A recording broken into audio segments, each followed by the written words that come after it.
শিলিগুড়ির আর্য সমিতির এবছর হীরক জয়ন্তী বর্ষ। এই বছরকে স্মরণীয় করে রাখতে সারা বছর নানান কর্মসূচি গ্রহণ করেছেন আর্য সমিতির কমিটি। এক বর্ণাঢ্য শোভাযাত্রার মধ্য দিয়ে উৎসবের সূচনা হয়েছিল। হীরক জয়ন্তী উদযাপনের অঙ্গ হিসেবে 29, 30 এবং 1 মে শিলিগুড়ি কুইজ ক্লাবের সহযোগিতায় উত্তরবঙ্গ এবং দক্ষিণবঙ্গের বিভিন্ন স্কুলের ছাত্রছাত্রীদের নিয়ে বড় মাপের কুইজ আসর বসতে চলেছে আর্য সমিতির হলঘরে। আজ দেশবন্ধু পাড়ার আর্য সমিতির হলঘরে এক সাংবাদিক সম্মেলন করে সংস্থার প্রধান পৃষ্ঠপোষক গৌতম দেব, শিলিগুড়ি পুর নিগমের ডেপুটি মেয়র রঞ্জন সরকার, 4 নম্বর বোরো চেয়ারম্যান জয়ন্ত সাহা, 27 নম্বর ওয়ার্ড কাউন্সিলর প্রশান্ত চক্রবর্তী, আর্য সমিতির সম্পাদক রানা দে সরকার আর্য সমিতির হীরক জয়ন্তী উদযাপনে বিস্তারিত তুলে ধরেন। কর্মকাণ্ডের অন্যতম পীঠস্থান তাদের প্ল্যাটিনাম জুবিলি 75 বছর পূর্তি অনুষ্ঠান তাদের হচ্ছে।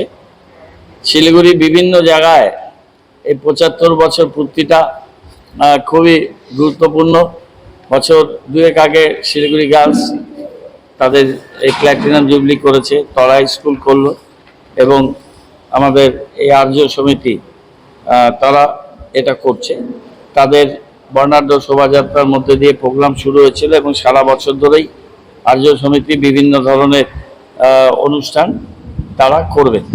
সেই অনুষ্ঠানের অঙ্গ হিসাবে তারা শিলিগুড়ি কুইজ ফেস্টিভ্যাল 2023 এই প্রোগ্রামটা করছে। 29, 30 আর 1 এই 3 দিন এই প্রোগ্রাম হবে।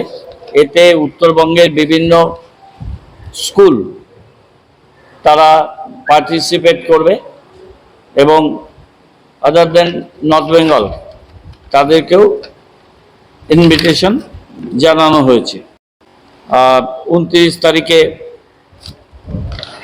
এক ধরনের প্রোগ্রাম থাকবে, 30 তারিখ এবং 1 তারিখ, এবং ওপেন টু অলও থাকবে বিভাগ। এবং এই প্রাইজ মানি আছে total 50,000 prize money, trophy, mementos, certificates ইত্যাদি দেওয়া হবে। 3 জনের একটা করে গ্রুপ হবে।